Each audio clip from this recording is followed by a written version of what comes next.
Baik, Assalamualaikum warahmatullahi wabarakatuh. Waalaikumsalam warahmatullah. Selamat pagi teman-teman dan Bapak Dadang. Lagi, Nah, alhamdulillah kita bisa bertemu lagi nih di podcast ini di hari Sabtu yang produktif. ya, Lagi-lagi kita ingin berbagi nih dengan teman-teman semua, dengan smart people yang akan terus memberikan manfaat atau juga materi tentang SDM maupun people development di dalam. Hari ini kebetulan kita akan membahas mengenai bagaimana sih penyesuaian perusahaan dengan tenaga kerja multi generasi. Dan tentu narasumber utama kita adalah Bapak Dadag Budi Aji MM sebagai praktisi dan konsultan senior MSDM. Nah, karena ini merupakan hal yang menarik, so buat smart people tolong dilihat ini sampai selesai karena ini akan bermanfaat banget. Dan ini free ya, ini free. Baik, sebelum Bapak Dadang memulai, saya akan mengintroduce dulu mm-mm. bahwa memang untuk saat ini Pak memang perusahaan itu ya kebagian banyak generasi akhirnya kan. Ya, betul. Dari generasi baby boomer, generasi X, Y, bahkan Z. Z pun sekarang sudah usia pekerja ya Pak. Iya, Nah, sehingga ini menjadi tantangan besar gitu bagi pimpinan, bagi perusahaan. Apakah semua ini harus dipukul rata setiap generasi atau bagaimana? Atau justru ada perlakuan khusus nih kepada setiap generasi agar perusahaan dapat berjalan dengan terus berkembang gitu kan. Dan generasi ini tetap bisa kepegang gitu, jangan sampai pada kabur-kaburan. Nah, ya. itu untuk materi silakan saya silakan kepada Bapak Dada Budaji MM. Enggak. Makasih, Arif. Ya, rekan-rekan semua, alhamdulillah nih. Ini udah podcast yang ketiga kayaknya ya. Iya, betul. Sabtu kemarin kita topiknya tentang apa ya kemarin tuh ya? Ethical leadership.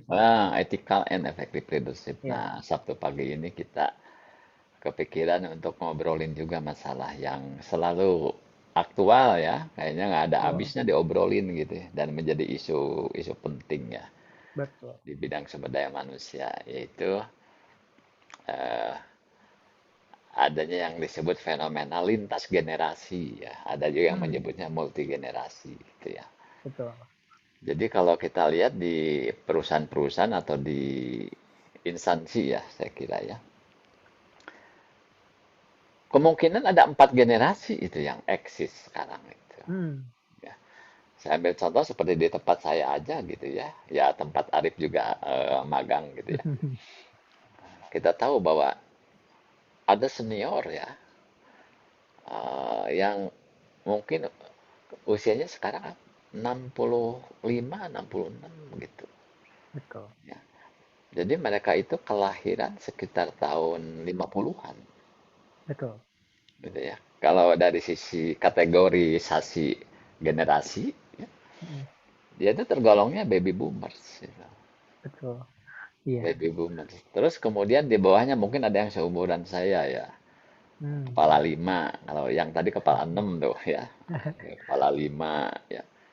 Kepala 5 itu masuknya generasi X. Iya, X ya. Terus di bawahnya yang sekarang mungkin umur berapa? 30-an kali ya. betul, Pak. Iya, 30-an atau betul. menjelang 40. Betul. Itu yang disebut generasi Y. Hmm, Y itu ada yang menyebutnya apa ya? Milenial ya. betul. Ada yang menyebutnya milenial. Y. Hmm. Terus ke berikutnya yang lebih muda, ini yang kayaknya baru lulus ya. Kayaknya seumuran Arif kayaknya ya. Iya, iya, Pak, betul. Arif maksudnya Z kali ya, Z. Betul. Z, Y, Z. Terus yang lahir 2010 Hmm. sampai sekarang lah ya. Iya. Eh, Dugaannya sampai 2024, Hmm. 2025. Betul. Itu ada yang disebut generasi alpha. Betul. Betul. Alpha ya. Jadi kalau dihitung-hitung yang ada dalam kajian-kajian misalnya ya. Sebelum baby boomers kan ada yang disebut generasi senior ya. Hmm. Generasi perintis itu ya. Hmm. Ada yang juga menyebutnya generasi builder, builder, pembangun gitu. Oh, iya. Generasi builder itu yang lahirnya itu sebelum tahun 46. betul. Yang Jadi masa itu ya, masa penjajahan, masih masa penjajahan itu. ya sampai dengan Perang Dunia Kedua berakhir. Iya. Kan Perang Dunia Kedua berakhir itu tahun 1945 ya. Hmm. Jadi dua kawasan ya, ada kawasan Eropa dan kawasan Asia. Hmm. Kalau Asia itu kan Perang Dunia di Asia itu berhentinya setelah Amerika menjatuhkan bom atom di Hiroshima dan Nagasaki gitu. Iya. Ya pada kalau nggak salah bulan apa ya? Juli gitu ya. Juni, Hmm. Juli, Agustus, ya, itu sekitar sebelum kemerdekaan kita lah. Karena Hmm. yang memicu Indonesia merdeka itu Hmm. kan karena Jepang menyerah tanpa syarat kepada sekutu itu ya. Iya. Setelah dijatuhkannya bom di Hiroshima. Nah, sebelum itu sebelum 46 inilah yang disebut generasi builder gitu ya. Hmm. Jadi sekarang mungkin umurnya berapa itu? Kelahiran tahun 40-an lah gitu ya atau Betul. sebelumnya. Itu Mungkin 80-an ya. 80 kayak udah usia Hmm. 80, 90 itu Iya. generasi builder gitu. Dan Hmm. ya yang panjang umur masih ada gitu ya, Betul. masih suka suka dengan ketemu dengan kita. Hmm. Nah, setelah itu kan ada yang namanya baby boomers. Hmm. Arif tahu nggak kenapa disebut baby boomers? Asal Eh, usul istilahnya itu. Kenapa? belum tahu nih Pak. Belum tahu. Kenapa tuh?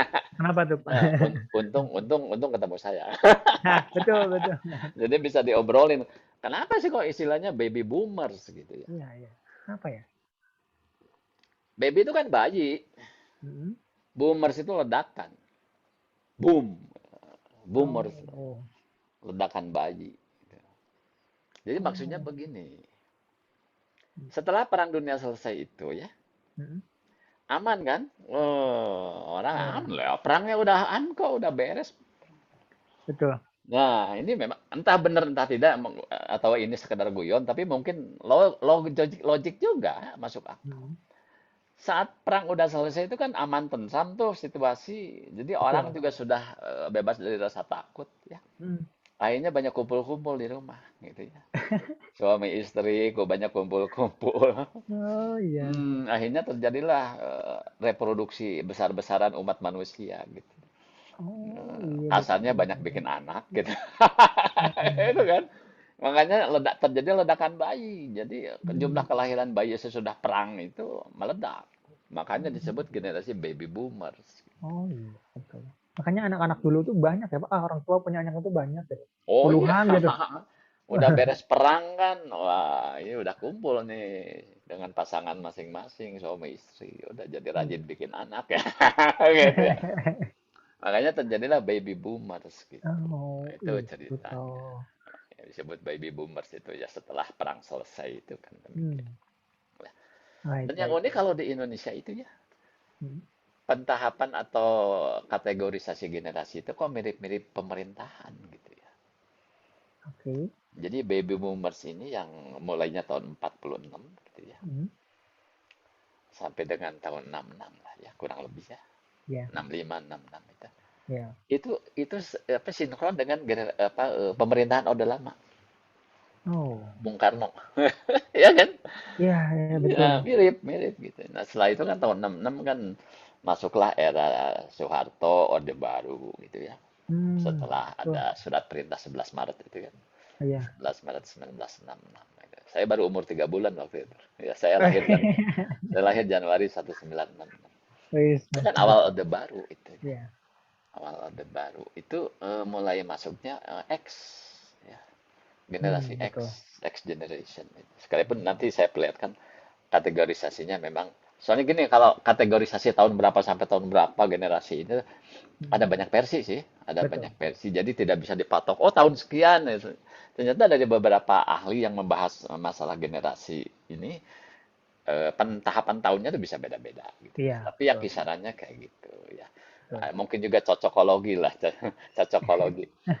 Jadi, saya bilang tadi bahwa generasi X itu kok mirip-mirip dengan masa pemerintahan Orde Baru di Indonesia.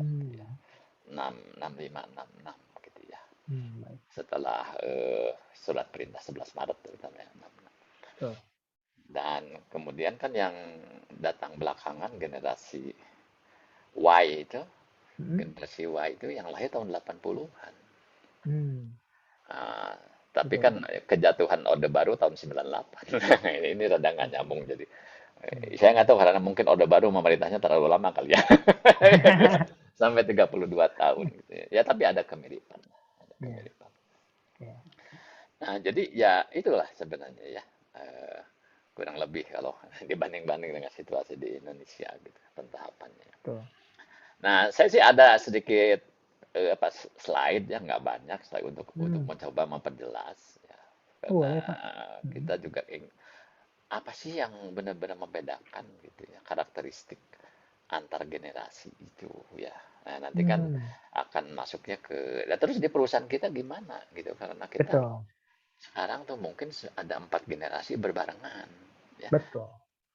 Ada generasi baby boomers, ada Hmm. generasi X, Hmm. ada generasi milenial yang disebut Y Hmm. generation, dan ada generasi Z.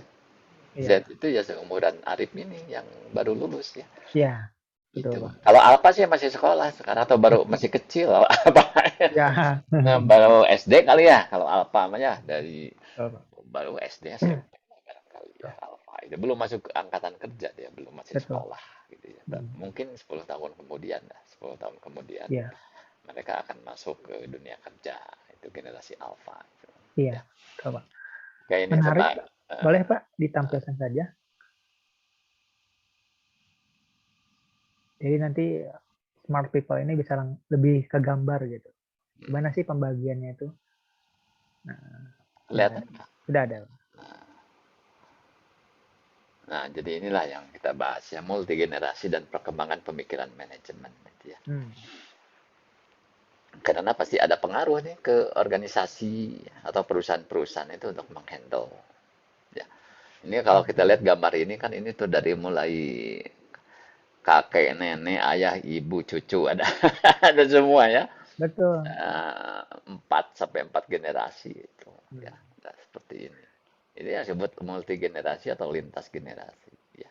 Iya, Nah, iya. kalau di kalangan keluarga tuh mungkin pada saat apa ya, halal bihalal kali ya, ngumpul semua Nah, gitu ya. Lebaran, hari raya ya, Idul Fitri atau Natal itu kumpul semua ya atau kalau di teman-teman di kalangan keluarga Chinese itu mungkin pada saat apa Imlek ya. hmm. Imlek pada kumpul semua. Itu lintas generasi.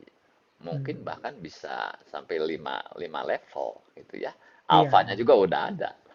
Betul, betul. Apa cucu saya sekarang kan baru umur 2 tahun itu ya 2 tahun Iya, dia generasi alfa dia ya, karena iya. dia lahir 2 tahun yang lalu masuk kategori alfa Betul, betul, ya, Pak. tapi dia punya punya uyut ya uyut Nah, uyutnya itu masuknya builder ya builder hmm.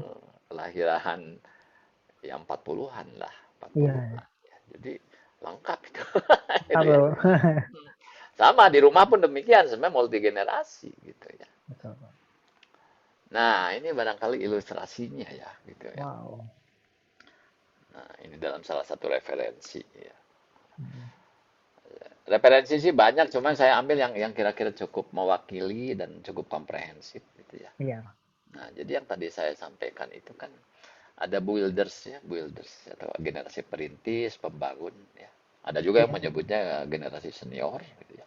betul, Ini tuh yang lahirnya itu sebelum 1946 yang tadi ya. Jadi betul. sebelum perang berakhir gitu ya. Ada yang sebut slang. Slang itu ungkapan-ungkapan yang dalam satu zaman itu kan ada ungkapan-ungkapan yang sering Hmm. dipakai. Ya, Iya, ini. Ya, tapi ini kan referensinya dari barat. Mungkin di Indonesia mungkin punya ungkapan sendiri gitu. betul, Ya, betul. misalnya we prefer proper English if you please gitu ya. Ya, ya. Mungkin Betul. kalau di Indonesia nggak terlalu familiar. Ya, tapi masing-masing zaman, masing-masing generasi itu ada ungkapan-ungkapan yang sering diucapkan gitu oleh orang-orang pada waktu itu. Ya. Kemudian berikutnya baby boomers yang tadi saya cerita itu sesudah perang orang kemudian rajin memproduksi anak gitu. Jadi terjadilah ledakan jumlah bayi begitu ya baby boomers. Betul. Ini yang mereka yang lahir dari tahun 1946 sampai 1964 ya. Iya. Jadi ya kalau di Indonesia ini kan menjelang berakhirnya Orde Lama gitu ya, Hmm. 64 gitu ya. Betul. Jadi ini yang disebut baby boomers gitu ya. Nah, kemudian berikutnya adalah generasi X. Ya. X itu dimulai 1965 ya. Kalau di Indonesia kan kejadian yang fenomenalnya atau yang menggemparkan itu adalah G30 SPKI gitu ya kalau Iya. kalau di Indonesia ya. Nah, kalau di dunia kan ini Perang Dunia Kedua kalau zaman Builder itu, ya nggak? Iya. Betul, betul. Kemudian, nah ini baby boomers itu kan, nah ya sebenarnya ini sih sebenarnya kalau pendaratan di bulan sih 69 ya. Hmm, Ya, Neil Armstrong, Edwin Aldrin mendarat di bulan itu Apollo 11 itu kan ya, moon betul. landing. Nah, ini 65 sampai 79 itu generasi X. Ya. Saya masuk di sini nih karena saya kelahiran 1966 nih. Ya. Betul. Jadi di sini ada Oh. kejadian yang disebut stock market crash, ya, Hmm. krisis Apa pasar itu, Pak? saham, ya, Oh. kejatuhan pasar saham tahun 1987. Jadi Hmm. pada pada setiap generasi itu ada kejadian-kejadian yang fenomenal ya dan Hmm. menjadi sejarah gitu ya. Ini stock market crash. Kemudian generasi Y atau yang kita Hmm. sebut apa? Milenial ya, Milenial. ya. Iya. Itu yang lahir tahun 1980 sampai 1994. Iya. Ini tuh ya. Nah, kejadian menggemparkannya adalah 11 September Hmm. 2001. Itu yang menara kembar Amerika itu yang dihantam pesawat. Oh, iya, iya. Eh, Oh, 11 September itu yang menggemparkan itu. Ya, betul. ya, ya isu terorisme ya. Ini kejadian di Betul. Amerika. Hmm. Kemudian generasi Z. Nah, Z ini 95 nih anak saya yang bungsu nih kelahiran 95. Adip Hmm. kelahiran berapa, Adip? 99, Pak. 99 ya masuk kelompok ini no. Ya, Iya, kelompok Z ya. betul. Nah, ini kejadian menggemparkannya adalah Global Finance Crisis, GFC itu. Global Hmm. Finance Crisis itu krisis keuangan yang di Amerika jadi. Iya, iya. Ya, banyak perusahaan bangkrut di Hmm. Amerika, pengangguran, kredit macet. Itu tahun Betul. 2008 itu. Ya, Oh, kejadian iya, menggempar. iya. Ya, berikutnya yang terakhir ini yang generasi Alpha ini. Hmm. Yang lahir antara 2010 sampai nanti 2024. Hmm. Jadi nanti mungkin setelah 2024 mungkin generasinya generasi beta barangkali ya. Setelah Iya. Alpha kan beta. Nah, biasanya gitu, Pak. Next next generation. Nah, jadi ini yang ya seumuran cucu saya tuh di sini. Iya. Jadi ini yang lahir 2010 sampai 2024 gitu ya.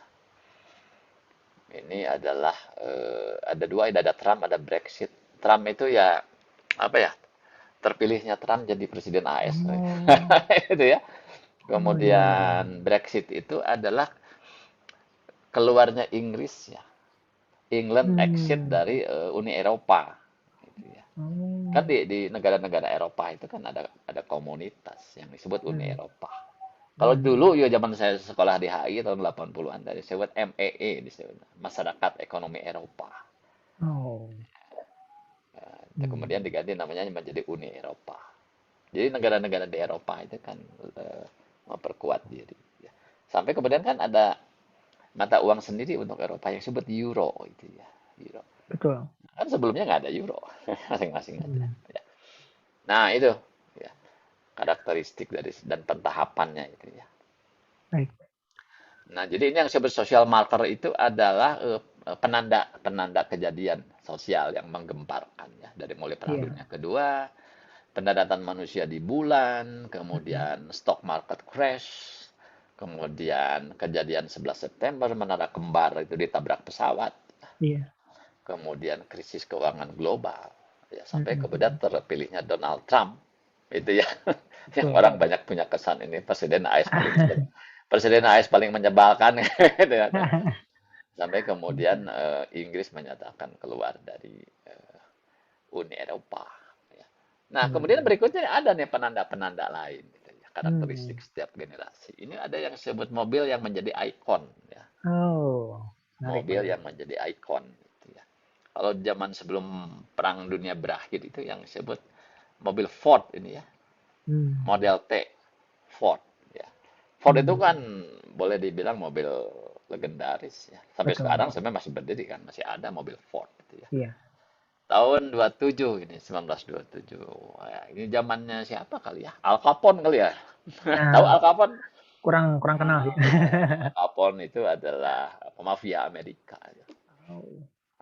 Orang-orang paling dicari di Amerika waktu itu, mafia ya. Hmm. Bisnisnya itu ya bisnis kotor lah. Ya namanya mafia lah. Kalau zaman dulu kan salah satu bisnisnya itu adalah minuman keras ya. Karena ada pelarangan Hmm. alkohol, kemudian salah satu apa ya bidang bisnis mafianya itu adalah ya ini zamannya Al Capone kali ya. Wah. Mafia ya. Ya. Ya. Kemudian tahun 1964 ini ada mobil Ford Mustang. Wah, ini Wow. ya, mobil yang berotot, mobil sport berotot, Ya. Mustang gitu ya. Icon itu tahun 1964. Kemudian tahun 1978 nih ada mobil Holden ya. Holden. Tahu nggak Hmm. Holden tuh mana? Holden itu Nggak buatan tahu, Pak. Australia. Oh, Australia ya. Kalau Ford kan Amerika. Ya. betul. Namanya Holden Commodore ya. Hmm. Pokoknya orang kaya tuh wajib punya mobil ini waktu itu. Oh. Holden Commodore. Ya. Kemudian tahun 1997, nah ini ikonnya apa? Mobil Toyota Prius. Ya, Hmm. salah satu mobil bergengsi dari Toyota ya, Toyota Prius. Hmm. Ya, Nah, ya. kemudian tahun 2012 nih kemarin-kemarin itu ya Nah, mulailah disebut Tesla. Ya, Tesla. mobil listrik ya. Betul. Ini yang bosnya kan apa? Elon Musk ya. Ya, Elon Elon Musk. Musk ya, orang terkaya di dunia itu ya. Nah. Tesla. Yang kemarin kan ketemu Pak Jokowi kan. Hmm. Butuh butuh bikin baterai ya, bahan-bahannya ada di Indonesia, nikel gitu ya, untuk baterai ya. Hmm. Nah, kan nanti kan ke depan tuh kalau memang apa bensin atau BBM ya atau yang disebut bahan bakar fosilnya udah habis itu kan mau nggak mau kita akan pakai apa baterai listrik Baterai, iya. listrik ya listrik dan kuncinya kan adalah harus punya penampung listrik baterai gitu ya. Betul. Jadi nanti mobil tuh kayak handphone gitu ya. Mesti Hmm. dicas ya. Hmm. Sekarang juga kan begitu kan kayak kayak Hyundai itu Ya. yang Ioniq gitu ya. Iya, Ioniq. Pabriknya kan udah dibikin di Indonesia tuh. Iya, betul.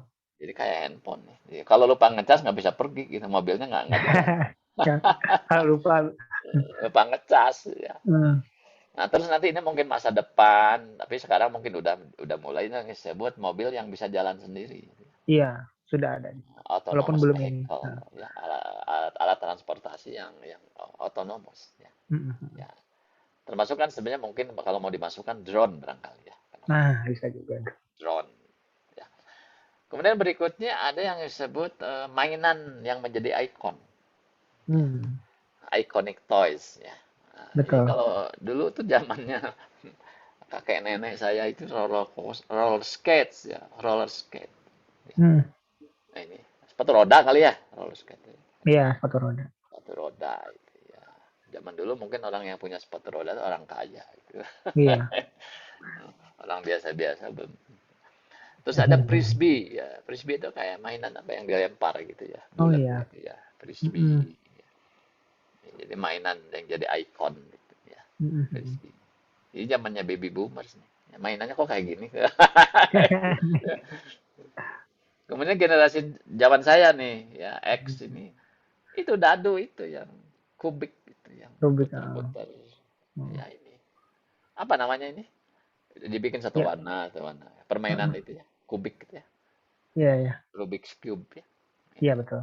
Ya sekarang juga masih ada sih. Cuma mungkin dulu itu jadi ikon juga. Ya rasanya Mm. nggak afdol kalau nggak bawa mainan itu. Iya, Itu ya. betul, Rubik's betul. Cube. Nah, kalau generasi Y ini ya ini umur anak saya yang gede nih kelahiran 90 ya atau yang Mm. sebelumnya ya, tahun 8. Tapi zaman-zaman saya SMA ini sebenarnya kalau 80-an ya. Iya, BMX ya, sepeda BMX itu ikon betul. ya. BMX. Nah, kalau generasinya Arif yang ini nih, Nah, skuter itu, ya, skuter kecil gitu ya. betul, Folding betul. skuter ya. Tuh, sempat marak juga itu. Nah, ini namanya. Nah, kalau yang anak-anak sadang itu yang pitch spinner itu yang Nah, diputer-puter gitu spinner ya. ya. Nah, Atau katanya obat stres katanya. Kadang-kadang juga Nah, suka heran, ya. anak kecil stres apa sih? Gitu ya. Mikirin apa gitu ya? Apa mikirin dolar atau gimana? Gitu loh. Tapi ini mainan anak sekarang ya, Iya, fidget spinner. Nah, terus alat apa? Audio ya atau iya. music device ya. Kalau orang mau dengerin musik itu pakai apa? Nah, betul. Nah, ini kalau zaman kakek nenek itu yang disebut record player, record player. Hmm, Jadi ya ini kan apa ya? Kalau saya lihat sih ini bentuknya apa ya record player? Seperti Piringan apa? hitam ya, Iya, iya, piringan hitam. Saya betul. ngalami waktu saya tahun 70-an itu ya di rumah tuh ada piringan hitam. Hmm, Ya. betul. Sebenarnya piringan hitam tuh kayak apa? Kayak CD tapi ukuran gede gitu ya. Warna hitam. Iya, Dibacanya oleh jarum gitu, tek gitu. betul. Piringan hitam. Oh, itu kan nggak semua orang punya itu. Betul. Biasanya kalangan menengah atas saja yang punya. Iya, Itu iya, ya. Ya, betul. record player itu ya. Jadi koleksi ya itu. Betul. Ya kalau ada yang punya ini masih antik tapi juga nggak gampang nyari piringan hitamnya. Hmm, Tapi betul. mungkin kalau kolektor sih ya masih Ya. punya ya. Saya pernah Mm-mm. lihat sih di toko loakan itu ada piringan hitam dijual. Hmm, Ya. Berikutnya kaset. Nah, ini kaset zaman ya, kaset. dulu. Oh, ini audio kaset itu. Ya.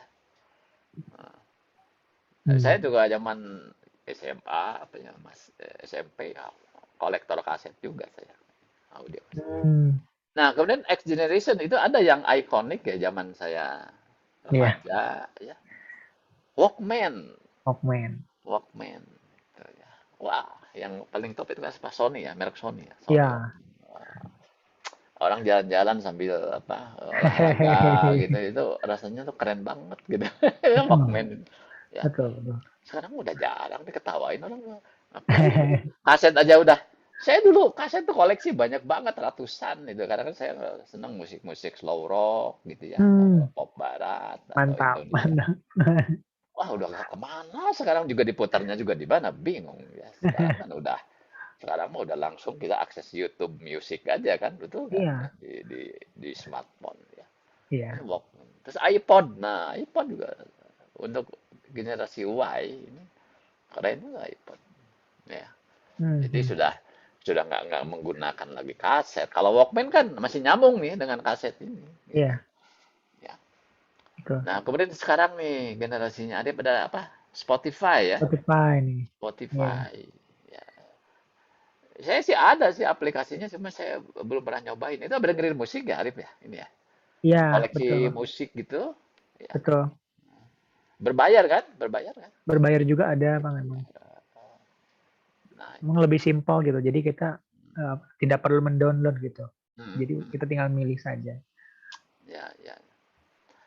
Nah, kalau untuk generasi cucu saya nih generasi Alpha ini apa yang disebut smart speakers. Hmm, hmm. Smart speakers. Kayak gimana ya? Saya belum tahu nih. Ya, jadi kalau ini apa ya, speaker yang kita tuh udah nggak perlu pakai ini, nggak perlu pakai Hmm. Ya kayak aplikasi. kayak Halo Google gitu ya. Halo Google gitu. Nah, gitu. Mirip gitu ya. Tuh, di Smart bisa speaker. voice comment gitu. Voice command ya. Ya, Kalau mobil itu ada yang canggih itu apa yang Almas ya katanya ya. kalau Mas juga, nah itu sama Almas itu seperti ada itu. fasilitas. Jadi kita kalau ngasih instruksi itu misalnya tolong apa ke mobilnya kalau diomongin nggak usah pijit-pijit Iya, gitu kan ya. Ya. betul. Nah, itu kurang lebih beberapa karakteristik yang menyertai setiap tahapan generasi itu. Ya. Nah, Baik. berikutnya mulailah kita masuk kepada dunia kerja ya Hmm, di perusahaan. Nah, ini gaya kepemimpinan yang disukai atau yang menjadi karakteristik khas hmm, generasi tersebut ya. Jadi betul. kalau zaman Builders ini zaman sebelum sebelum 1946 itu yang disebut gayanya itu ya.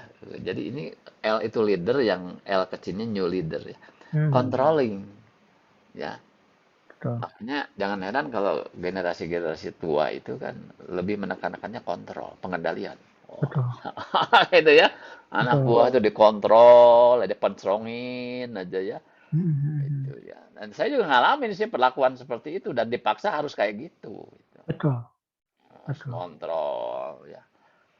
Jadi kelihatannya itu kalau dalam psikologi kan ada teori X, teori Y itu dari Douglas McGregor itu ya. Hmm. Mungkin pernah dibahas oleh dosennya.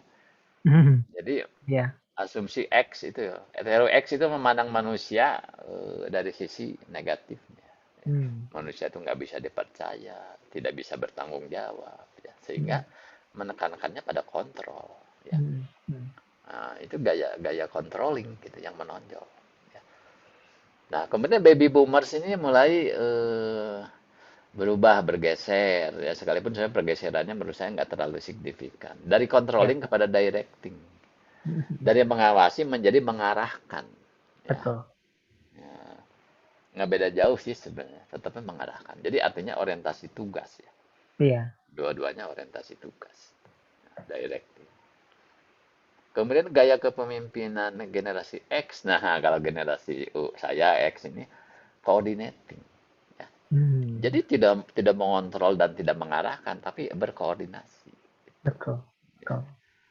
Nah, kayak gini gayanya, gaya lebih soft ya, lebih soft. Iya, betul. Jadi ya minta orang melakukan sesuatu tapi tidak berbasis komando ya, Iya, iya. tidak berbasis perintah gitu, tapi lebih kepada koordinasi. Ya.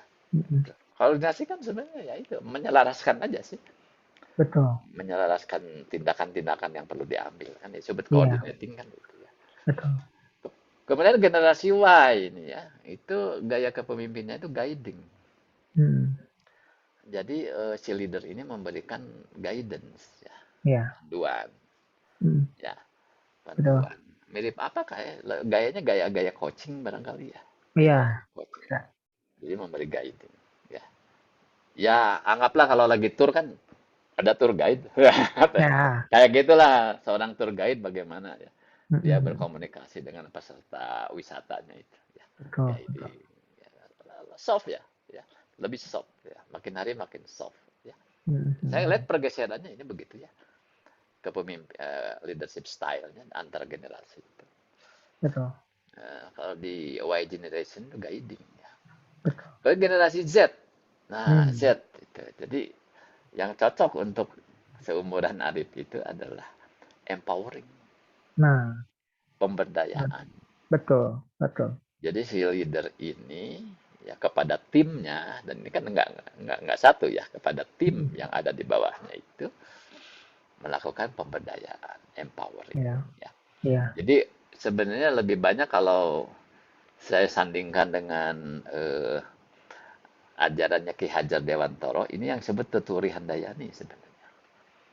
Hmm. Empowerment. Iya, betul. Betul, Bang. Ya, berada di Betul. belakang memberikan dorongan, ya, Betul. Betul. memfasilitasi anak buah supaya mau berinisiatif, mau maju, mau mengambil Hmm. tanggung jawab yang lebih besar. Empowering, Betul. ya, Betul. lebih soft. Iya. Nah, kalau Hmm. generasi yang lebih muda ini, ya, alpha ini, Hmm. justru leadership style-nya itu adalah inspiring. Iya. Kita menginspirasi. Ya mungkin hanya Hmm. lebih banyak ngobrol, kasih ide, ya. Hmm. Dan makin makin ke kanan ini kalau saya lihat makin soft gitu ya. Betul. Nah, gaya gaya memimpinnya itu. Hmm. Jadi kalau misalnya ini ada orang memperlakukan generasi Z dan Alpha dengan gaya controlling directing itu nggak akan matching ya. Betul. Nggak Betul. akan Betul. matching gitu. Iya. Nah, terjadi satu pergeseran. Hmm. Ya. Kemudian ideal leader, jadi pemimpin ideal ya menurut generasi ini. Ya, Hmm. jadi seperti apa yang ideal menurut mereka? Jadi kalau zamannya sebelum 1946 itu commander, Iya. pemberi perintah atau pemberi komando gitu, ideal leadernya. Ya. Jadi gayanya kayak militeristik ya. Hmm. Betul. Ya Betul. memang zaman perang sih mau bilang apa Ya. gitu ya. Betul memang ya. Heeh. Zaman perang gitu, gitu susah mau ngomong apa memang kayak gitu. Commander, Hmm. pemberi perintah. Ya. Makanya Betul. beda, ada bisa lihat ya. Kebetulan saya anak tentara sebenarnya gitu ya. Oh. Jadi memang anak-anak tentara itu, apalagi Hmm. yang seumuran saya itu mengalami bahwa ayahnya itu kayak komandan di rumah, itu Oh. ya, ya pemberi Iya. komando gitu ya, dan disiplinnya sangat ketat gitu ya. Betul. Betul. Ya itulah ya. Nah kalau generasi baby boomers itu thinker ya, Mm. Lebih memandang pemimpin ideal itu pemikir, ya, thinker, Mm. ya, pemikir. Kalau generasi X, nah lebih melihat pemimpin ideal itu harus seorang doer, seorang yang mampu mengeksekusi. Mm. Doer itu kan yang mampu melaksanakan, bukan cuma Betul. mikir, bukan cuma mikir, tapi juga kalau untuk melaksanakan mereka pandai begitu untuk sebagai eksekutornya gitu, ya, doer. Betul. Kalau generasi Y itu lebih melihat bahwa seorang pemimpin ideal itu adalah seorang pendukung, supporter. Iya. Ya, Mm. jadi apa ya? Gaya bobotoh ya, supporter ya, gaya bobotoh ya. Ya Iya. artinya mensupport aja, support, mendukung. Ya sok kamu maju aja, nanti saya support deh, Iya, saya iya. bantu ya. Ada Mm. apa-apa ngomong aja, misalnya kayak gitu-gitu ya, Betul. supporter. Nah kalau untuk generasi eh, Z. Z Ah, ya, iya Z ya. ya, Z ini itu justru yang ideal itu kolaborator. Iya, iya. Ya, orang yang bisa diajak kerjasama. Betul, Pak. Ya, team player lah ya. Jadi Iya, sekalipun dia seorang manajer, seorang betul. kepala itu harus tindakannya tidak sebagai komandan, tapi sebagai Betul. team player, Betul. kolaborator. Ya. Mm. Nah, kalau di generasi yang jauh lebih muda lagi, justru yang disebut ideal itu co-kreator, Hmm. co-kreator. Jadi teman yang bisa bersama-sama berkreasi. Iya, iya. Jadi makin ke kanan kalau saya lihat ya, makin egaliter. Betul. Betul, Makin Pak. egaliter itu artinya bahwa hierarki itu seolah-olah hilang ya. Iya. Mm. Stratifikasi atau hierarki itu seolah-olah hilang. Bahwa kita menjadi semakin setara gitu. Iya. Ya, Betul. nggak kelihatan itu mana sebenarnya pemimpinnya, mana ketuanya, mana anggotanya. Iya, iya. Jadi egaliter aja, itu makin ke kanan makin egaliter gitu. Betul. Ya. Kemudian gaya belajar. Nah, ini Hmm. learning style. Learning style itu kalau generasi builders itu formal, Iya. formal. Ya Betul. mungkin kalau goyonan orang Bandung gitu ya, Mm. seperti anak-anak SD zaman dulu ya, harus duduk. Ah, iya, iya. Orang-orang Bandung bilang sidakep bari balem gitu ya, sidakep bari balem ya. Harus begini Iya. gitu ya. Mm. Guru lagi menerangkan tuh kita harus begini, melihat ke depan, melihat ke guru kayak gitu. Iya. Ya formal, formal. Mm. Baby boomers itu gaya belajarnya terstruktur. Ya, Hmm. itu ya. Hmm. Ya, saya ngalamin memang dididik ya. Di zaman saya kuliah atau zaman saya sekolah tuh ya terstrukturnya seperti itu. Harus jelas tujuan instruksional dan sebagainya kan. Iya, iya. Ya, kadang-kadang pertemuan pertama kuliah itu kan bicaranya hanya apa? Kontrak belajar ya atau Iya. tujuan instruksional apa dijelasin kayak gitu. Ya, Betul, betul. terstruktur. Nah, kalau generasi X itu Hmm. sebenarnya lebih menyukai gaya belajar partisipatif. Hmm. Partisipatif itu artinya apa? Ada interaktif ya. Iya, Pak. Bukan mendengarkan cuma guru ngomong, menjelaskan, tapi dia senangnya dilibatkan gitu dalam satu dialog ya. Betul. Jadi di kelas itu ya, kelas misalnya dengan apa metode diskusi kelompok, gitu ya. Hmm. Diskusi kelompok atau kemudian interaktif, ya itu Hmm. sangat-sangat disukai karena kecenderungannya learning style seperti itu. Ya. Jadi sudah dua arah ya, Pak, ya? Sudah mulai dua. Barat, ya. Ini ada Hmm. partisipatif, interaktif mungkin lebih intens ya maksudnya. Iya.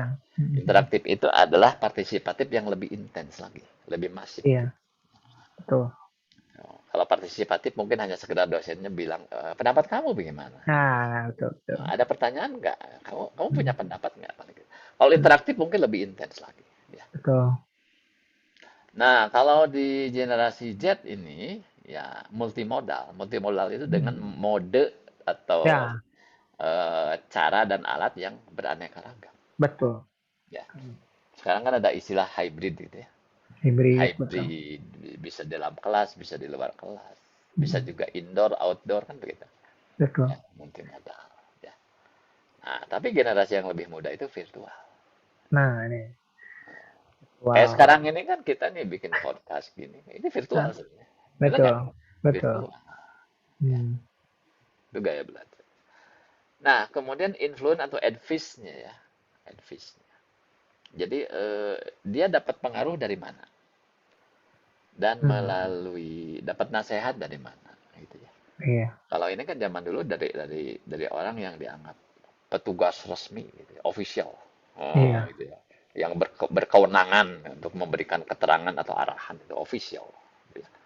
Baby boomers itu lebih ngelihat expert lah, pakar ya, mm-mm, ahli di satu bidang lah sebagai yang memberikan influence atau memberikan advice kepada kehidupan mereka ya. Kalau generasi X seperti saya itu adalah praktisi, para pelaku mm-mm, langsung lah ya. Kalau betul. pakar itu kan umumnya apa guru besar ya, profesor lah Iya, gitu ya. Baby betul, Pak. boomers lebih dengerin profesor gitu ya. Kalau saya lebih lebih lebih dengerin eksekutif yang sukses gitu ceritanya apa gitu ya, Ah, praktisi gitu ya. betul. Nah, kalau generasi Y itu justru lebih banyak terpengaruh oleh rekan kerja, peers, Hmm, iya, peers iya. itu rekan kerja, ya kolega ya, gitu, Iya. peers. Nah, kalau Z itu di forums, dia punya forum, Mm-mm, mm, komunitas misalnya, ya, baik betul. secara virtual ataupun non virtual, Iya, betul. jadi forum, Betul, ya. Pak. Nanti boleh di ini coba menurut Arif bener nggak sih ini, gitu ya, Betul. Jadi kalau forum. menurut Arif memang jadi apa ya? Karena berbagai metode, Mm-mm. akhirnya kita bisa bergabung dengan apa forum-forum lainnya juga. Akhirnya lebih banyak insight gitu bagi kita itu. Ya, Ya. yang lebih mudah lagi ada yang namanya chatbot. Nah, ini Nah, chatbot. Saya ini juga, tapi saya baca sih maksudnya apa semacam artificial intelligence ya. betul, betul. Mm-mm. Jadi chat yang bisa dibalas otomatis nah itu. Ya, ya, ya. Wah, makin canggih aja. Betul. Lama-lama kelamaan anak-anak kita, cucu-cucu saya itu kayaknya ngobrolnya dengan mesin kali ya, bukan Betul, ngobrolnya betul. dengan mesin ya. Iya. Mhm. Jadi lebih percaya mesin daripada orang tuanya sendiri kan gitu. Google lebih pinter katanya. Mhm. Aduh, ya itulah perkembangan yang terjadi. Kemudian untuk marketingnya ya, misalnya penjualan, bisnis dijalankan seperti apa. Oh, zaman dulu kan print, ya, selebaran print, ya, Betul. gitu ya, Mm, tradisional ini ya. betul. Kemudian baby boomers ini broadcast siaran, kayak radio gitu ya, broadcast. Betul. Bukan broadcast WA, bukan ini broadcast Bukan. yang versi lama itu kan Iya. broadcast itu kan radio, siaran, Iya, siaran. siaran ya. Dan dulu kan siaran radio sebenarnya, ya, Mm-mm. broadcast. Makanya orang zaman dulu atau seumuran saya lebih lebih lebih banyak mendengarkan radio. Betul. Dugaan saya Arif mana sekarang udah nggak pernah dengerin radio. Masih suka dengerin radio nggak? Nggak pernah, Pak. TV juga udah nggak sekarang. Kalau saya sekarang memang daripada sepi ya paling dengerin di mobil, denger radionya di Hmm. mobil. Di rumah nggak pernah. Ya, Iya, betul. broadcast. Kemudian, nah ini kalau generasi X itu marketingnya lebih kepada direct Hmm. selling gitu ya, targeted. Mm-mm. Ya, Betul. misalnya kita didatengin orang, misalnya Bapak ini saya memperkenalkan, nah kayak gitulah. Kan itu yang disebut Betul. direct selling kan gitu ya. Mm-mm. Direct selling. Kemudian kalau generasi Y itu online, Online. Nah, online udah belanja mulai online. Ya, iklan iklan online gitu ya, Pak. online ya, Udah nggak lewat baliho-baliho lah. online. Terus di generasi Z ini digital, melalui sosial media Digital. ya. Betul, ini Di di sosial sosial media. media Betul. jualannya di mana nih? Di WA, di grup WA, WA grup jualannya WA. atau di Mm-mm. Instagram. Instagram, betul, Pak. Makanya influencer kan jadi cukup efektif gitu pada apa Ya. menyebarkan informasi marketing. Nah, ini yang in situ atau real time ini nggak ngerti apakah sama dengan direct apa ya. Kayaknya ini live gitu. Mungkin ini live Oh, live ya. kayaknya ya. Oh. Oh, maksudnya ada apa semacam podcast live gitu misalnya Ya, atau jadi misalnya ada jualan online yang kayak misalnya di Shopee itu ada jadi live dia tuh jualannya tuh. oh Gitu. ya udah masuk ke situ sekarang ya. Mm-mm. Ya memang sih di tempat saya juga udah pernah beberapa kali kerjasama ya dengan beberapa Mm. aplikasi online ya. Menyelenggarakan yang Betul. kayak gini gitu ya. Mm-mm. Kalau zaman saya mah kan sebenarnya di pasar ada tukang obat atau orang jualan tuh ngumpulin massa kan gitu. Ah, Ya kan? iya betul. Tapi secara fisik kan kita datang ke Iya, pasar, ada kerumunan ya, iya. nonton orang lagi Mm. jualan sesuatu, obat lah atau apa didemokan gitu. Kalau sekarang kan Betul. mirip juga cuman secara online ya. Virtual, ya betul. Secara online, virtual. Betul. betul. Gimana Rip ini setelah Nah, ini, dipaparkan wow, karakteristiknya ini? Ya. luar biasa sekali bahwa memang ini banyak hal ya, banyak nilai-nilai yang berbeda memang setiap Hmm. generasi ini. Dari lingkungannya, cara bergaul, dari apa, sejarahnya juga, dan apa ya, pola pola perilaku mereka ini berbeda-beda seperti apa ya, dari setiap generasi gitu. Lantas bagaimana nih Pak, eh, penyesuaiannya gimana nih Pak? Perusahaan yang dilakukan oleh perusahaan ini agar apa ya, agar perusahaan itu tetap berjalan gitu, Ya. agar bertahan dengan generasi yang berbeda ini, gimana sih Pak yang dilakukan perusahaan itu? Yang utama tuh sebenarnya mungkin ada dua kata yang menurut saya Hmm. bisa menjadi satu guidance ya, Oke. yaitu situasional dan customize. Hmm. Jadi kan nggak bisa Baik. misalnya mentang-mentang sebuah perusahaan udah berdiri lebih dari 100 tahun misalnya. Mhm. Kemudian cara-cara dari pendirinya yang 100 tahun yang lalu masih dipakai, nggak mungkin. Betul, betul. Nggak akan applicable dan nggak akan efektif. Betul, Pak. Dipaksakan pun nggak akan efektif. Jadi Mhm. mau nggak mau kita harus menganut satu cara cara bekerja, cara berpikir situasional dan customize. Dan Mhm. kuncinya kan kalau kita bicara situasional atau customize itu, kita harus pahami dulu karakteristik orangnya, Betul, betul, Pak. ya Mhm. kan? Hanya memang yang membuat lebih complicated itu di perusahaan kita tuh sekarang mungkin ada 3 atau 4 generasi, Mhm. ya toh. Betul, betul, Dia betul. minimal 3 lah, minimal akan ada di situ tuh generasi X, Mhm. Y, dan Z, Iya, ya kan? iya, betul. Itu ya. Kalau baby boomers itu mungkin sebenarnya umumnya sih udah pensiun. Mhm. Mhm. Kayak saya aja, saya X kan maksudnya. Harusnya Hmm. saya udah pensiun sebenarnya. Ya, cuman belum Oh. dipensiunkan aja kebetulan. Itu ya. Harusnya udah pensiun. Udah Iya, 56 kan, udah pensiun. Ya. iya, Ya, tapi juga kan maksimum ya pensiun tuh bisa sampai 60, iya, 65. Ya iya. tergantung jenis pekerjaan sih. Kalau kayak guru ya, guru dan Mhm. dosen itu kan sampai 60. Iya, Guru betul. besar sampai 70. Iya, Hakim agung sampai 70. Ya. iya, Tapi kalau menyesuaikan juga ya. pekerjaan intelektual kayak guru lah misalnya, dia Iya, 60 lah, 60 masih bisa. betul, betul, Pak. Jadi karena beragam, ada 3 atau 4 generasi, jadi Mhm. eh, pola customizingnya itu agak kompleks. Hmm. Betul kan? Betul, Agak betul. kompleks. Ya. Mhm. Tapi tentu ini harus ada cara bagaimana ya. Mhm. Saya kira sih sekalipun ini generasi itu beda-beda karakter, saya kira sih Mhm. masih mengandung kesamaan dalam beberapa hal. Iya, ya, betul. Ada kesamaan gitu ya. Gitu. Nah. Dan sebenarnya juga ada pengaruh dari sisi latar belakang sosial ekonomi keluarganya. Mhm. Mhm. Ada ya dari keluarga kelas apa dia datang, sosial ekonominya seperti apa. Itu pun ada pengaruh Mhm. sebenarnya. Ya. Misalnya Betul, Pak. kepada engagement level, misalnya itu ada pengaruh kalau menurut hemat saya. Mhm. Jadi memang intinya gini, kita sebagai pimpinan perusahaan atau para pengelola, para manajer itu harus dituntut lebih kreatif, lebih fleksibel ya, Betul. untuk bisa bagaimana menjalankan Hmm. tugas manajerial kita itu secara Iya, situasional dan customize. betul, Pak. Kuncinya Betul. adalah pahami. Nah, seperti kan memahami ini, gaya Mhm. belajar, gaya kepemimpinan yang diharapkan, ya, pemimpin yang ideal menurut mereka, gitu ya. Betul, betul, Pak. Ini yang harus dipahami. Ini kan bisa juga sedikit banyak jadi referensi gitu ya, tayangan ini. Hmm. Ya. Betul, Gitu, Rip. betul.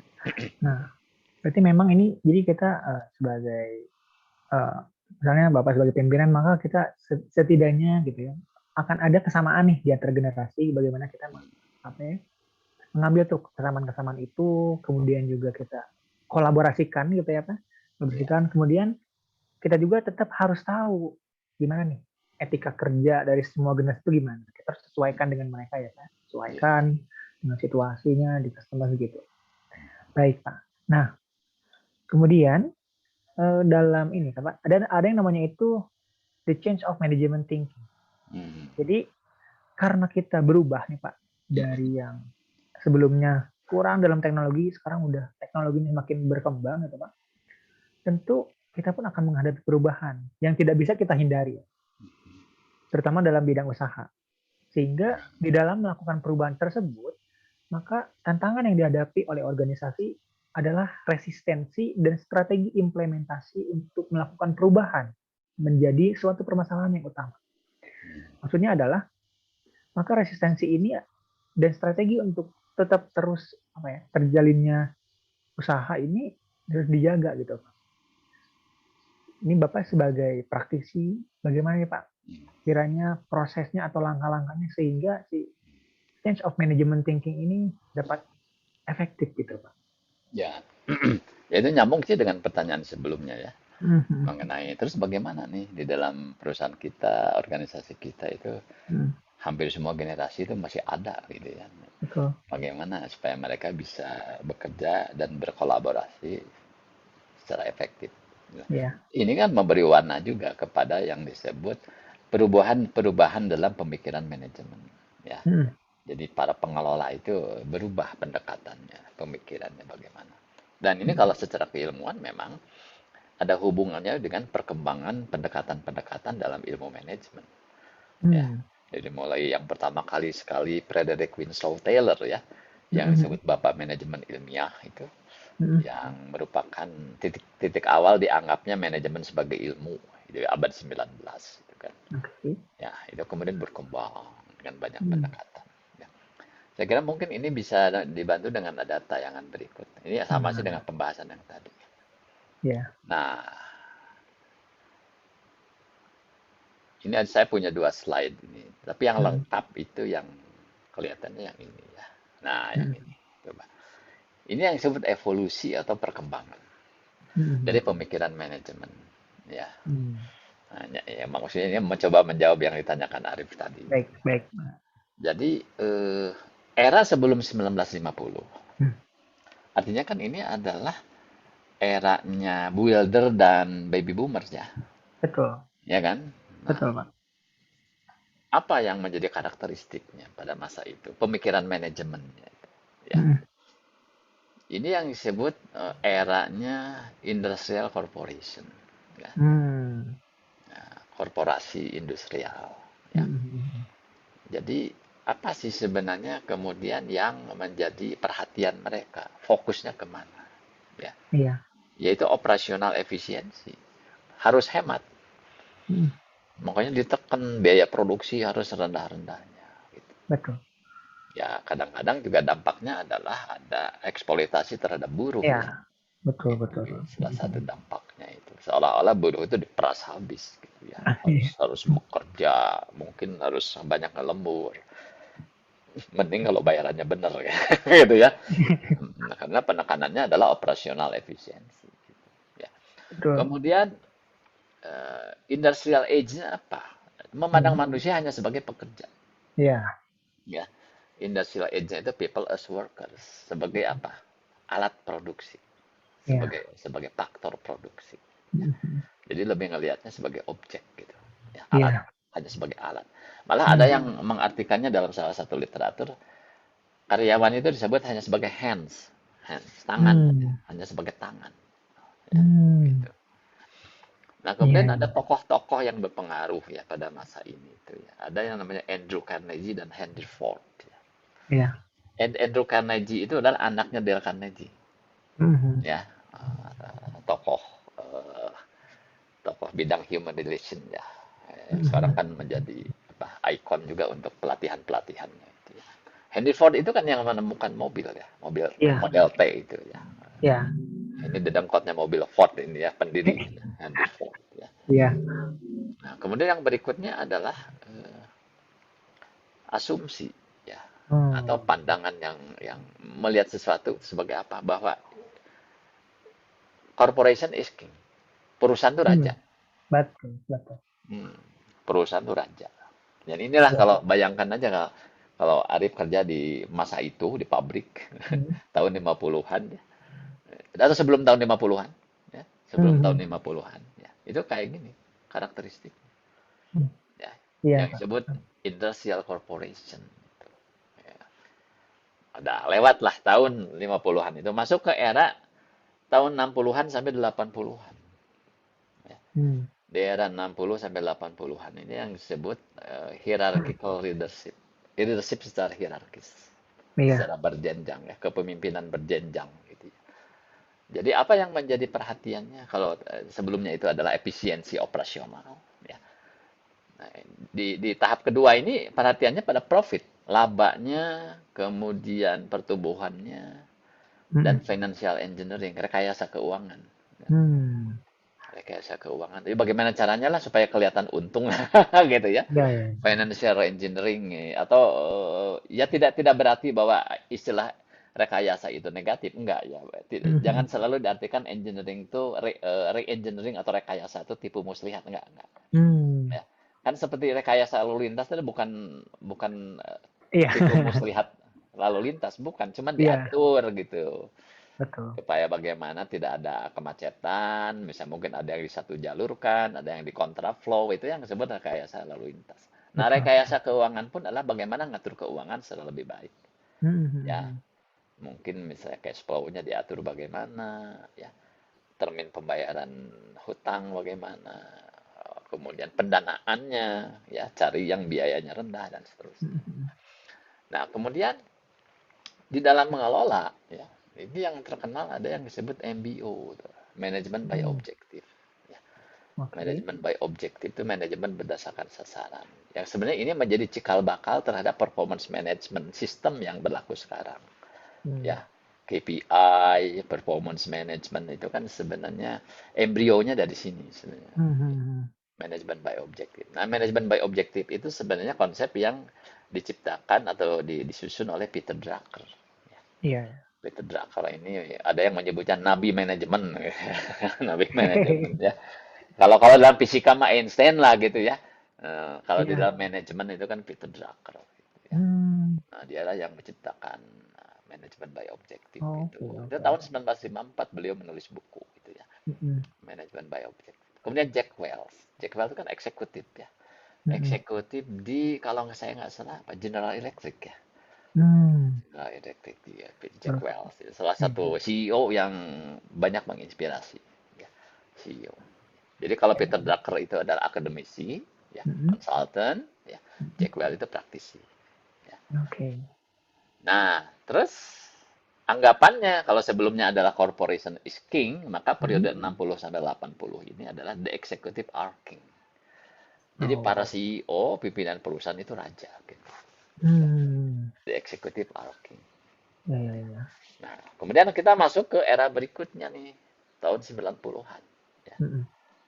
30 tahun yang lalu berarti ini tahun 90-an itu Mhm. ya. Mhm. Nah, ini yang disebut era kolaboratif manajemen. Pengelolaan secara kerjasama, kolaborasi. Ya. Oke. Nah, apa yang menjadi pusat perhatian? Nah, kalau yang sebelumnya kan ada profit, pertumbuhan, Hmm. financial engineering. Nah, di era ini, ya, pusat perhatiannya pada customer service, Oh. Ya, pelayanan ya. pelanggan. Ya. Iya, iya. Kemudian, nah ini, employees as leaders. Ya. Hmm. Nah, ini mulai ini lebih menghargai manusia-manusia yang di bawah. Ya. Iya. Jadi karyawan adalah pemimpin as leader, ya. Mhm. Employees as leaders. Ya. Kemudian berikutnya, Ya. kalau di sini dipengaruhi oleh konsep pengelolaan berdasarkan sasaran, manajemen by objective, di sini adalah servant leadership, Hmm. kepemimpinan yang melayani, Oke. ya, kepemimpinan yang melayani, ya, dan work together, kerja Ya. bersama, ya, Mhm. kerja bersama, work together. Ini. Nah, kemudian ini tokoh-tokohnya. Nah, ada Howard Schultz, ya, dan Hmm. Steve Jobs, ya. Jawab. Nah, bosnya Apple almarhum ya, Steve Ya. Jobs. Mantap. Nah, kemudian kalau sebelumnya adalah eksekutif raja, di sini the people are kings. Iya. Jadi lebih egaliter, bahwa semua orang itu adalah raja. Ya. Harus dilayani dengan baik. Ya. Makanya di sini kan customer Iya, service. betul. Customer service. Mhm. Employee as leader. Ini nyambung. Ini, ya. Betul. Nah, saat ini, tapi ini sebelum 2020 berarti ya. Iya. Sebelum Iya. pandemi lah. Sebelum pandemi. 2020 itu kan identiknya pandemi, COVID kan gitu ya. Iya, betul. 2020. Nah, jadi di era yang terakhir-terakhir itu network of teams, ya, Hmm. jaringan kerja dari tim, Mhm. ya. Ya, kalau sebelumnya memang kolaboratif, ya. Jadi di sini yang menjadi fokus kita itu misi. Misi perusahaan kita apa? Misi and purpose-nya. Kemudian sustainability, keberlangsungan. Bagaimana kita bisa mempertahankan kelangsungan dari perusahaan kita. Sustainability. Mhm. Kemudian pemberdayaan tim, empower the team. Iya. Kayaknya nyambung ya dengan konsep yang tadi ya, yang simple Iya, leadership style-nya ya. betul betul. Empower the team. Jadi ini nyambung dengan generasinya sebenarnya. Ya. Iya Karena iya. manajemen pun, ilmu manajemen dan praktek manajemen pun menanggapi sebenarnya. Oke. Menanggapi perubahan generasi ini dan style mereka pun ditanggapi gitu oleh pemikiran manajemen. Iya iya. Menjadi seperti ini. Mhm. Empower the team, kemudian nah ini ya ikon-ikonnya itu Netflix, Google, Mmm, Facebook, Amazon, ya. Yang iya. mengherankan apa kan? Kalau di sini adalah people yang menjadi ikon itu di sini ternyata apa? Ininya, Perusahaan-perusahaan digital, mhm betul nggak? mhm. Betul, Pak. Yang ya warna digital dan IT-nya menonjol. Betul betul. Netflix, orang nonton film apapun ya Mhm. puas kalau berlangganan Netflix. Mhm mhm. Sekalipun terakhir katanya Netflix mengalami kesulitan juga. Ya. Iya, betul. Kemudian Google. Sekarang siapa yang nggak kenal sama Mbah Google? Gitu. Betul betul. Ya. Kemudian Facebook. Ya. Mark Zuckerberg. Ya. Ya. Big boss-nya. Sekarang mungkin ada orang yang merasa, ke Facebook sekarang rada sepi gitu ya. Orang lebih banyak Iya. di mana? Lebih banyak di TikTok kan. Ya, di sini TikTok belum muncul daerah ini kan TikTok. Iya iya. Kemudian Amazon, Amazon. Ya, kayak mau beli apa? Kalau dulu Mmm, kan memang jualan buku sih Amazon ya. mhm. Tapi sekarang kan jualan segala macam. Betul Udah betul. apa diversifikasinya kemana-mana gitu Amazon. Mhm Ya. mhm. Nah kemudian apa? Di sini yang menjadi perhatian itu atau apa anggapan utamanya itu. The teams and team leaders are kings. Mmm, Jadi tim itu adalah raja, itu yang utama. mhm mhm. Teams and the team leaders are kings. Betul. Ya. Nah, ini sekarang yang 2020-an ini yang kita berada sekarang di masa ini kan. Nah, Iya, Pak. jadi yang menjadi karakteristik pokoknya adalah pertumbuhan dan citizenship. Mmm. Citizenship itu apa ya? Sebenarnya ya kalau pengertian kamus kan kewarganegaraan sebenarnya. Iya iya. Tapi Betul, yang Pak. dimaksud citizenship mungkin di bahasan PO itu ada ya, Rip ya. Oh, Iya citizenship itu adalah mirip engagement lah ya. iya, betul betul. Mirip-mirip engagement. Bagaimana orang merasa sebagai bagian dari suatu organisasi dan Iya, mencintai organisasi itu. betul betul. Itu yang disebut citizenship. Ya kan? Mhm mhm. Jadi ini bergeser nih dari mulai Mhm. mission, purpose, and sustainability itu kepada citizenship. Bagaimana orang ngerasa sebagai bagian dari satu organisasi. Mhm mhm. Betul Kemudian lebih terfokus kepada bagaimana bertumbuh dan belajar. Growth betul. and learning. Ya, Mhm. growth and learning. Ya. Betul. Jadi mungkin lebih ngelihat profit itu adalah hanya sebagai akibat dari orang yang bertumbuh dan mau belajar. Iya iya, betul, Pak. Akhirnya kerjanya lebih bagus, Mhm. akhirnya performance-nya juga bagus gitu. Ya. Iya, betul, Pak, betul. Mmm. Kemudian apa yang juga menjadi karakteristiknya itu adalah Mhm. produktivitas, ya, Mhm. bisa menghasilkan banyak, kemudian Mhm. wellness, wellness, kesejahteraan ya, Mhm. wellness, Mhm. rasa nyaman, ya, wellness. Mhm mhm. Kemudian network bisnis, bisnis yang ada jaringannya, ya. Betul. Nah ini kan disupport juga oleh IT ya, oleh internet, gitu ya, Mhm. oleh sosial media, Mhm. network bisnis. Nah, kemudian ini ikon-ikonnya apa? Unilever misalnya. Unilever. Jadi lebih kepada sekarang kalau kita lihat ternyata apa ini? Perusahaan juga ya. Unilever, Betul, Pak. Airbnb, Mhm. Patagonia, Whole Foods. Ya. Mhm mhm. Dan Betul. kemudian berikutnya apa yang menjadi hal yang utama? People, Mhm. kemudian komunitas, dan jaringan global. Betul Global network. betul. Jadi di sini ternyata pemikiran manajemen atau manajemen thinking itu juga berevolusi. Betul. Dan ini apa yang salah satu yang memicu ini berevolusi atau berubah tuh hemat saya karena perubahan generasi itu sendiri. Betul. Betul. Ya, dan kenapa Mhm. misalnya ada perubahan generasi dari mulai builder sampai kemudian X, Y, Z gitu ya. Mhm. Itu karena memang ada kejadian-kejadian dan penemuan-penemuan yang mempengaruhi. Betul, Termasuk kan penemuan betul. komputer gitu ya. Mhm. Komputer, kemudian internet. Betul, Pak. Ya, itu kan pengaruhnya terhadap kehidupan kita begitu besar. Dan kemudian bergeser kan. Betul. Ya, Luar biasa memang. Emang ini yang awalnya apa namanya? Apa? People ini dijadikan alat atau tangan saja, sekarang udah bergerak ya, Pak. Jadi aset jadinya tuh ya. People ini jadi betul. aset. Ya. Disemberdayakan Tidak lagi gitu kan. jadi objek tapi sudah dilihat sebagai subjek gitu. Ya kan? Nah, begitu, Pak. Jadi bukan hanya objek, subjek, bahkan sampai apa? Dijaga gitu kan, dijaga diberdayakan bahkan. Ya. Nah, ini luar biasa berarti manajemen ini terus berkembang Pak, mengikuti zamannya. Nah, udah ini Pak, karena kebetulan kita udah hampir 1 jam nih Pak. Ya, ya. Ada pertanyaan terakhir nih Pak. Nah, Mm-mm. itu adalah bagaimana sih Pak sebenarnya core-nya gitu ya, core dalam mengelola karyawan generasi milenial gitu. Ya. Enggak. Yang utama sih kita harus pahami yang tadi, ya, karakteristik mereka apa. Ya kan, yang ada di sini tuh. Nah, Ya. ya. Coba kita lihat bagaimana leadership style yang cocok buat mereka. Ya. Jadi kayaknya sekarang ya para atasan, para manajer harus lebih banyak menggunakan metode empowering dan inspiring. Ya. Itu yang utamanya. Empowering and inspiring ini. Ya. Jadi jangan commanding. Jangan commanding. Ya, betul. Jangan jadi komandan gitu ya. Betul, Harus betul. ke empowering and inspiring. Mm-mm. Ya. Jadi jangan banyak diceramahin gitu sekarang mah Mm-mm. anak-anak sekarang. Kalau zaman dulu banyak dikumpulin diceramahin gitu ya. Udah itu Iya, empowering and inspiring aja gitu. Ya. Dan ini kan betul. bisa juga menggunakan dengan bantuan digital, betul nggak? Mm-mm. Betul. Grup WA atau ada komunitas tertentu, grup tertentu itu bisa dimanfaatkan sebagai Betul. media ya untuk melakukan empowering and inspiring gitu ya. Mm-mm. Kemudian juga jadilah seorang kolaborator dan co-kreator. Mm-mm. Ya, Betul. bukannya sekedar pemberi perintah atau pemikir ya, atau bukan hanya nggak cukup hanya mendukung ya, tapi juga harus menjadi kolaborator dan co-kreator ya.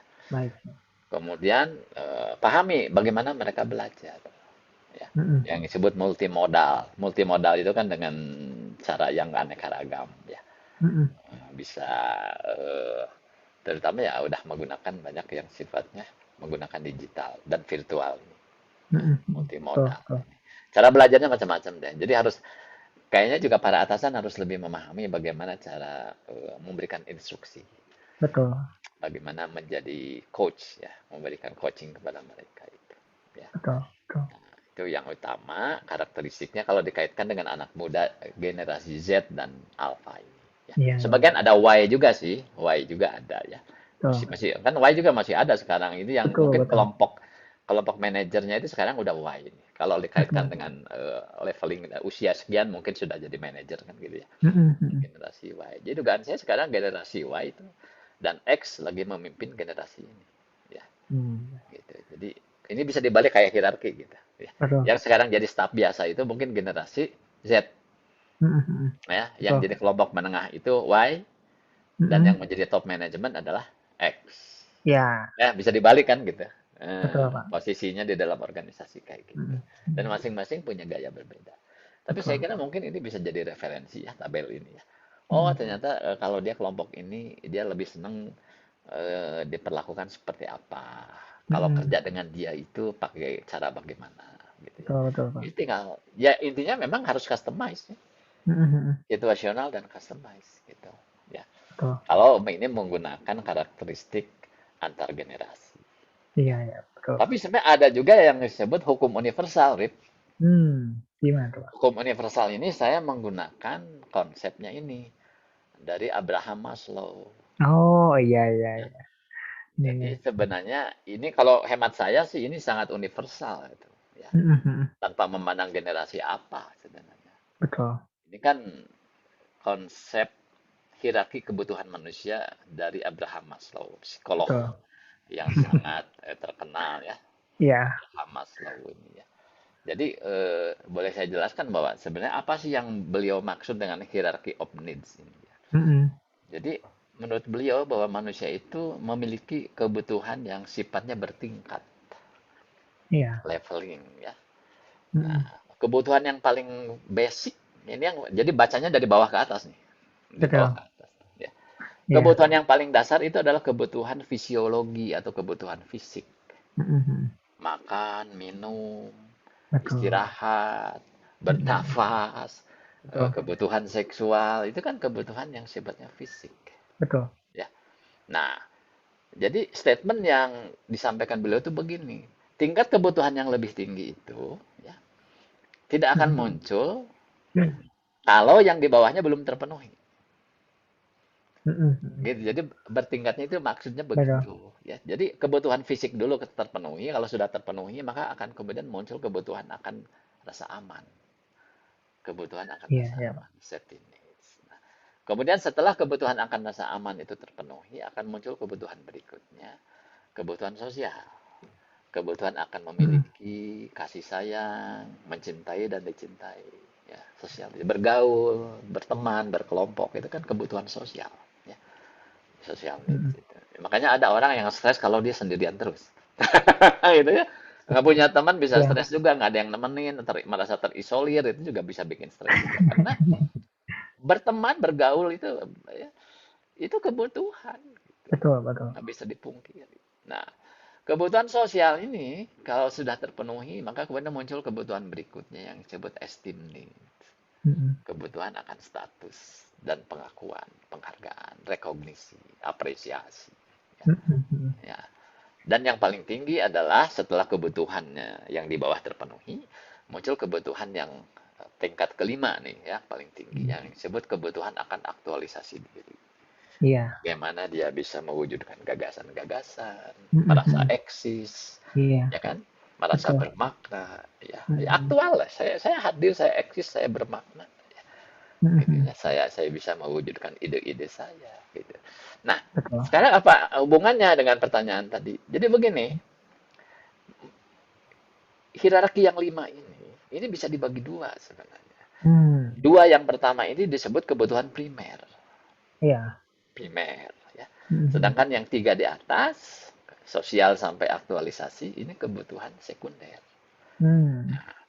Nah, ini saya coba hubungkan juga dengan konsep lain dari Frederick Herzberg. Pernah dengar Hmm. Frederick Herzberg yang disebut teori X dan Y?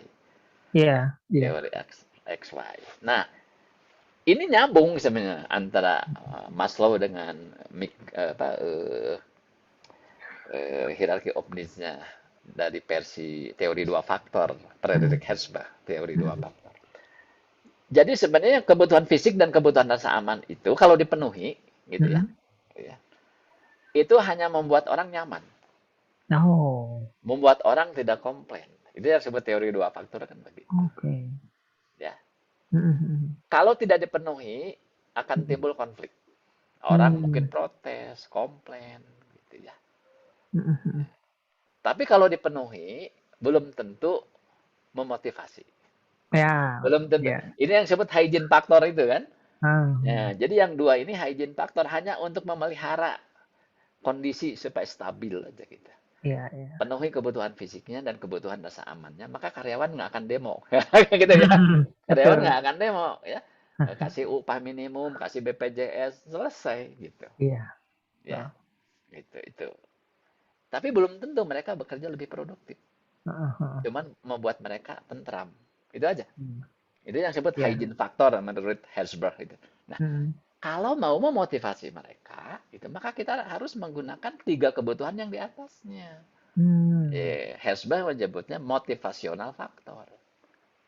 Ya, Anda harus bisa menghargai mereka, Hmm. kemudian memberi mereka kesempatan untuk berteman, ya, Hmm. Betul. bergaul, ya. Kemudian terakhir juga berikan kesempatan mereka untuk aktualisasi diri. Ya. Mm-mm. Mm-mm. Dan kalau kita lihat karakteristik generasi milenial ini, ya, sebenarnya kebutuhan aktualisasi dirinya sangat gede lah, Iya, iya. ya Betul. kan? Betul. Mereka ngerasa kalau saya ngerasa tidak memberi dampak itu mereka merasa eee, kecewa gitu. Udah kok saya Iya. nggak diberi kesempatan untuk berkontribusi, salah Mhm, satunya, ya. betul Jadi betul. sebenarnya, terlepas dari karakteristik tadi antar generasi beda-beda ya, sebenarnya kalau saya melihat ya, ada 2 teori motivasi yang bisa dipakai untuk kita bagaimana melakukan customizing ya, Mhm, dalam men-treatment generasi yang beda-beda ini, ya. mhm, Pertama, kita bisa menggunakan referensinya hierarchy of needs-nya Maslow, ya. mhm, Yang kedua juga dari teori 2 faktornya Frederick Herzberg ini. betul Nah, menurut saya itu nyambung banget gitu. Ya. betul betul. Tapi nanti memang untuk eksekusinya secara praktek di lapangannya perlu training, perlu training. Iya, How to-nya. Ini kan baru konsepnya ya, betul. konsepnya ya. Jadi kita merujuk kepada teorinya siapa gitu. Mhm, mhm, Gitu, Rip. Ya. betul. Baik, wow, luar biasa sekali Pak ini. Memang kalau, Arif simpulkan bahwa kita ini perlu apa ya, sudah mulai atau mengubah aturan yang dulunya apa, yang masih objek gitu ya, kepada manusia ini kita sudah berubah gitu. Dari aturan, dari sistem kerja gitu kan. Sehingga multi generasi ini akan membawa keuntungan untuk perusahaan gitu. Betul. Apalagi kalau perusahaan bisa mengelola keberagaman itu. Sehingga Mm, keberagaman itu bisa jadi satu kesatuan untuk betul. tujuan bersama gitu. Gitu, Pak. Baik, eee, Arif izin menyimpulkan nih, Pak, bahwa Silakan, silakan. gimana sih sebenarnya penyesuaiannya itu untuk berbagai generasi ini. Arif menyimpulkan bahwa satu, intinya adalah kita harus apa ya, ya tadi yang Bapak bilang bahwa customize, kemudian juga kondisional, bahwa semuanya perlu dibicarakan dulu, semuanya kita perlu sesuaikan gitu ya Pak. Maka perlu adanya aturan yang tetap, walaupun itu fleksibel, gitu. Itu harus win-win solution akhirnya nanti. Kemudian juga membangun komunikasi yang baik nih antar generasi gitu kan, jangan sampai udah aku gini pang bener nah gitu. Gitu. Ya, ya. Kemudian juga kita terus berdiskusi gitu bahwa bahwa di dunia ini terus berubah gitu kan. Maka perubahan-perubahan itu perlu terus didiskusikan gitu. Kemudian yang terakhir adalah sama seperti tadi bahwa hindari asumsi pribadi. Orang-orang itu kan apa nilai-nilainya yang dia pegang itu berbeda gitu dalam setiap generasi. Sehingga itu perlu untuk dihindari. Gitu. Kita perlu mengedepankan tim gitu, teamwork gitu, dibanding asumsi pribadi. Baik. Apakah ada closing statement dari Bapak untuk pertemuan kita hari ini? Ya, yang utama karena dunia ini berubah dan berubahnya semakin cepat gitu Betul. ya. Dan itu hanya kita bisa eh, hadapi dengan efektif Hmm, kalau kitanya open mind. betul. Betul. Open mind. Jadi siapapun itu, apalagi yang namanya para manajer, para pemimpin, ya, Hmm, harus open mind supaya bisa menyesuaikan dengan kondisi ini, betul. yang aneka ragam ini, diversity ini, ya, Hmm, secara efektif. Ya, ya betul. open mind itu kan adalah dasar bahwa kita mulai mau belajar, Betul. mau mendengarkan, Hmm, gitu ya. Saya kira itu yang paling pokok, ya. betul. Jangan jadi orang yang menutup pikiran dan hati akan hal-hal baru. Ya, Hmm, bukalah hati dan pikiran supaya kita juga bisa belajar dan mengembangkan diri. Sehingga kita semua bisa bersinergi terus, gitu ya. Bisa menghadapi hambatan-hambatan yang terjadi. Gitu, yang utama sih, ya. baik. Wah, luar biasa sekali. Open minded itu jadi keyword ya untuk perkembangan kita ke depannya terus. So, untuk smart people, terima kasih yang udah nonton. Nanti apakah live ataupun nanti replaynya nanti di YouTube. Semoga ini dapat memberikan banyak insight nih bagi Amin. smart people. Amin. Kemudian apabila smart people nih pengen ada pertanyaan nih kepada Pak Dadang, langsung aja direct bisa ke Instagramnya gitu kan. Atau nanti ada di YouTube-nya nih, channel YouTube-nya Ada. bisa nanti tulis di kolom komen gitu. Bisa aja nanti kita akan bahas di pertemuan selanjutnya. Baik kalau begitu, terima kasih kepada Bapak Dadang untuk waktu dan Sama-sama. materi Ya. yang luar biasa hari ini. Semoga ini bisa terus konsisten ya Pak, bisa terus Ya. memberikan share bagi orang-orang. Demikian juga dari saya. Semoga tidak bosan ketemu saya juga nanti. Wah, siap. Foto dulu ya, foto dulu Oh, ya. foto dulu ya. Baik, mantap. Siap. Ya. Satu, dua, tiga. Oke, mantap nih. Oke deh kalau gitu. Terima kasih buat Smart People sekali Sama-sama, lagi. Arif. Bapak juga terima kasih. Sampai bertemu di pertemuan selanjutnya. Demikian. Assalamualaikum warahmatullahi wabarakatuh. Waalaikumsalam warahmatullahi wabarakatuh.